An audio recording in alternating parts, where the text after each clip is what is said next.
bringing hope to many around the globe, transforming lives into legacies. Living Word with Pastor Mensa Otabil.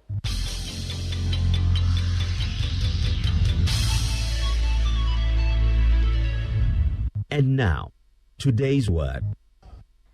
You have to believe in your small beginnings. Your small beginnings could be the family you came out of. It could be the town or village you were born into. It could be the social standing of your family. It could be your limited education or your limited resources. Each one of us struggles with some small beginning, small capacity, small ability, small experience, small knowledge, small connections, small money, small family background.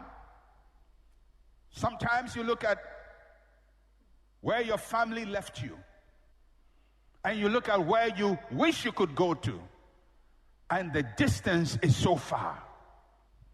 Because your family, for generations, has never seen greatness. There are families that if you go generations into the past, has not even seen one person gone to university, one person build a house, one person live a comfortable life. It's just a family of depression. Then maybe you come to ICGC and you hear Pastor Otabil talk about vision. And so your vision is small, it's big, but your beginning is small. That's your small beginning. If you're going to do great things, you have to believe in your small beginnings. You don't allow your small beginnings to make you feel small about your God or your potential. And although your beginning is small, your God is very big. And when you have small beginnings, there will be mockers, there will be doubters, there will be threats, there will be people who would look down on you, but you must not despise yourself, even if people despise you. You have to believe in your small beginnings. If God wanted you to be born by the richest family, He could have done it easily. If God wanted you to be born in the nicest home, He could have done it easily. But He decided to show forth His manifold grace and power through your life by starting from the smallest place, because you are going to grow to be an Amazon river. And someday somebody is going to come to your source and say, look at where he started from and look at how far God has brought him. You don't despise your small beginnings, no matter what it is. If you're going to do great things, you have to begin with the little you have. You have to begin with the little you have. Don't wait for your little to grow before you begin. Start from where you are. Jesus fed 5,000 with 5 loaves and 2 fish. He didn't wait for the 5 loaves for somebody to give him 100 loaves or 1,000 loaves. He just took what he had and started with it. Our church began in a little classroom, in a small classroom in what is called the Kanda cluster of schools. We had nothing. No electricity in that classroom. No drum set, no sound system, no PA system, no guitar, no trumpet, definitely no air conditioning, no projector, no TV screen. We had to beat on the tables of the children for drums. I beat on those tables so much, I had blood many times on my palm after church. But it wasn't a hard thing. It was just the joy of the Lord. If you believe in a big God, you start with a little in your hand, but you believe that the end will greatly increase. Though your beginning was small, your latter end will increase abundantly. Our university, Central University, started as a Bible school in a small garage at Dansoma.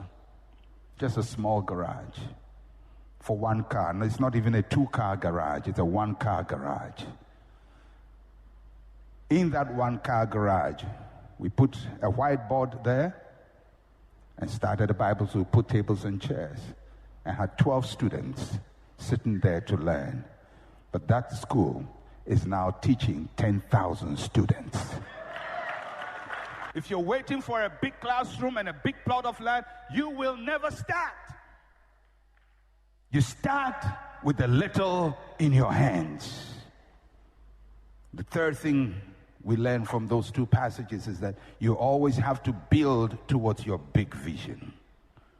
Although you start small, you must dream big. Job was told, though your beginning was small, yet your latter end will greatly increase. That's good news for you and I. Keep your big vision in front of you. Keep the eyes on the big prize. And don't trade your big vision for short-term pleasure. Zerubbabel was encouraged. Although the foundation looks insignificant, the end will be great. The end will be great. It happens to all of us. You look at what you have and you compare with what others have. And many times we go home crying and weeping. I would never forget when I was in, I think I was in middle school, class 6 or middle school form 1. And we were doing a send-off for one of our teachers. Now, all my life until that time, I had never worn trousers before. I always wear shorts, and I assumed that everybody my age wore shorts. So when they were doing the send-off party for this teacher, I had my 3 best friends in class 6 came because my house was closer to where they were doing the send-off, and these friends came to pick me so that we go for the send-off party for our class teacher. And when they came, they were all wearing trousers, long trousers. I didn't think class 6 people wore trousers. And I felt so bad. I went to our room and I cried and cried and cried and cried. I said, I'm not going to the party again. I won't go to any party. I didn't have trousers. My mother came to encourage me the best way she could, both with threats and with love. So I went to iron my shorts, white shorts, and wore it, and there were 4 of us, 4 best friends. Trouser, shorts. Though your beginning is small, you wear trouser. Now I'm wearing trouser today. I'm wearing trouser. I didn't wear shorts forever, thank God. I'm wearing trousers. It took a long time, but finally, I'm wearing trousers. So if you see me wearing trousers, it's a huge breakthrough in my life. Big time breakthrough to wear trousers. You have to build towards your big vision. All of us struggle with what we have and what other people have. And sometimes we cry, sometimes we go into depression, sometimes we despise ourselves because what we have is small. Exodus chapter 23, verse 27 and 30. This is what God said to Israel when they were going to the promised land. He says, I will send my fear before you. I will cause confusion among all the people to whom you come, and will make all your enemies turn their backs to you. I will send hornets before you, which shall drive out the Hivite, the Canaanite, the Hittite from before you. Verse 29, I will not drive them out from before you in 1 year, lest the land become desolate and the beasts of the field become too numerous for you. Little by little, I will drive them out from before you until you have increased and you inherit the land. The whole land is yours, but God says it's not going to happen 1 year. You're going to do it little by little. Your vision will be taken little by little. Your dream will become real little by little. A few years ago, I came across a concept which I thought wasn't possible. But I read it, and I kept reading, trying to cross-reference and research. It was about the power of folding a paper. If you just had a paper like this one, just a piece of paper, A4, and you could fold it. You fold it once, you fold it twice. Now, if you could fold it 40 times, how high would this be? Now, many people would say, well, it would be like that if you fold it 50 times, 40 times, or 42 times precisely. But what I read said if you could fold this paper 42 times, the length of that paper, the width of it, will be the distance from Earth to the moon. Yeah? I said, that's not possible. Oh, yes, it's possible. It's scientific fact. If you could fold this 42 times, if you fold it 52 times, you get to the sun. If you fold it 90 times, you get to the end of the universe. I know you don't believe me. I know you don't believe. I'm not going to stand here and lie to you. You don't believe. You say, the same thing. I say, that's not possible. By the way, you can't fold any paper more than 7 times. Because by that time, it gets difficult. A few people have tried it and it's worked. But the maximum you can do on this earth is to fold paper 12 times over. You can't do it more than 12. For you to do that, you're going to need paper that is as big as the universe.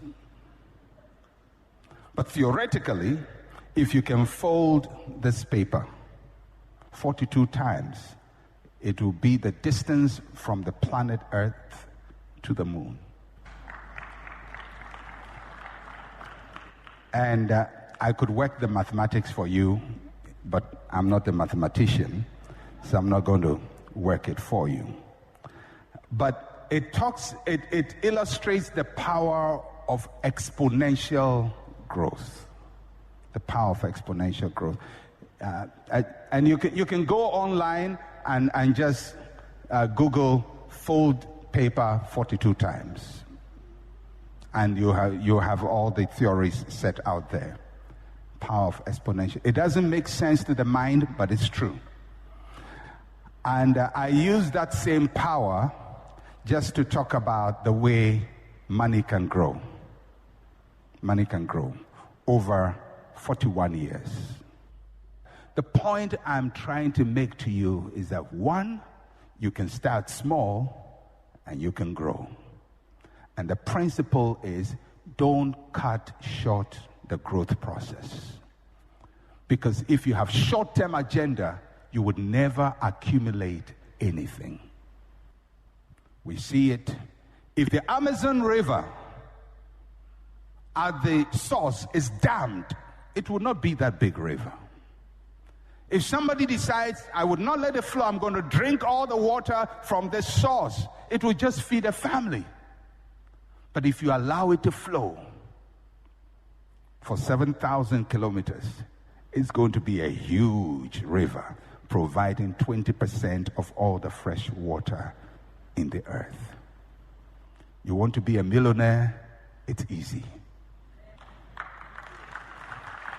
You're not going to steal it. You're not going to beg for it. But you can develop a program. You may not hit it in 20 years. You may not hit it in 30 years. But I can guarantee you, I've done all the mathematics. I've computed it. I've been doing it for weeks. And I can guarantee you the average person, if they were able to commit to a 40-year plan of savings, their retirement will be sweet. This process where some of you have, where you start saving, some of you cash in your Social Security, you cash in your Provident Fund, you cash in your investment to go and buy a car, to go and buy a furniture, to go and buy a TV. You are drinking your Amazon. You are drinking your Amazon. You have to allow the thing to flow. So part of the order I want everybody to bring into their lives, don't cash your investments. You say, Pastor, I need money. It won't solve your money problem, because by the time you cash it, it's insignificant. We saw it by the 10th, 11th year, that thing is just 1,000 something. It's insignificant.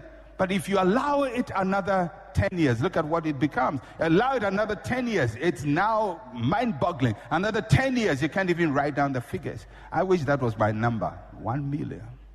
1 trillion. I don't 1 trillion cedis, no matter how much the cedi depreciates against the dollar. A trillion is a trillion. Except a Zimbabwean trillion. But a Ghanaian trillion is a good trillion.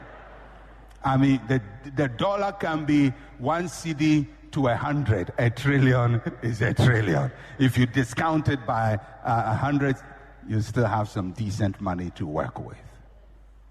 You can build your resources, but you have to delay gratification. You have to hold your appetite. You have to stop competing with people for shoes and clothes, and competing with people for food, and trying to impress people with these things. If you can hold yourself, there's nothing more annoying than a poor person who is competing. You are poor. You're competing with cloth and shoes. Somebody buys shoe. I let her know that me too, I can buy a shoe. You are wearing your Amazon. Some of you have been eating your Amazon. You've been drinking your Amazon, wearing your Amazon, driving your Amazon, watching your Amazon. If you had just waited a little bit, it's amazing what you should grow. Amen.